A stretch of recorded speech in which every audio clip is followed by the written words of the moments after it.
গতকালও জানতাম না ছুটি পাবো। আজ সকালে বাসা থেকে বের হতেই বসের ফোন, মুন্না বাড়ি যাও, অফিসে আসতে হবে না। মনটা খুশিতে ভরে গেল।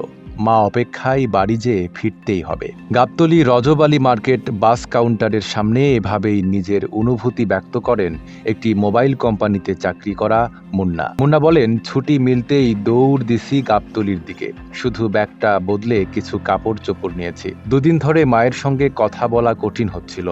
যখন শুনেছে আসবো না, তখন থেকেই মন খারাপ। তবে মা বলতো, দেখিস তুই কিন্তু ছুটি পাবি এবং আসবিও। তাই হতে যাচ্ছে।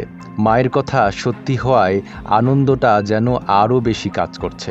সিল্কোর সিল্ক অ্যান্ড শাইন, যাতে আছে আর্গান অয়েল ও ওট প্রোটিনের গুডনেস, যা আপনার চুলকে রাখে হেলদি অ্যান্ড শাইনিং। সকাল ৮টা থেকে 10:30 পর্যন্ত সরজমিন গাবতলী এলাকায় দেখা যায় আজও নারীর টানে গাবতলী আন্তজেলা বাস টার্মিনাল থেকে বিভিন্ন গন্তব্যে যাচ্ছেন মানুষ। আগাম টিকিট কাটা যাত্রীর চেয়ে তাৎক্ষণিক টিকিট নিয়ে বাসে উঠতে চাওয়া যাত্রীর সংখ্যাই বেশি।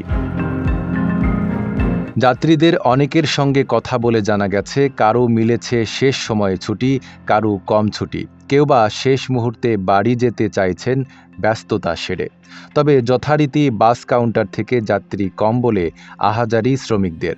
রাস্তায় হাঁক ডাকে যাত্রীও টেনে তুলতে দেখা যায় তাদের। রজব আলী মার্কেটের কাউন্টারগুলোতে কম বেশি যাত্রীর দেখা মিললেও যেন মশা মাছি তাড়ানোর দশা গাবতলী আন্তজেলা বাস টার্মিনালে। নাইম আরাবী, ঢাকা পোস্ট।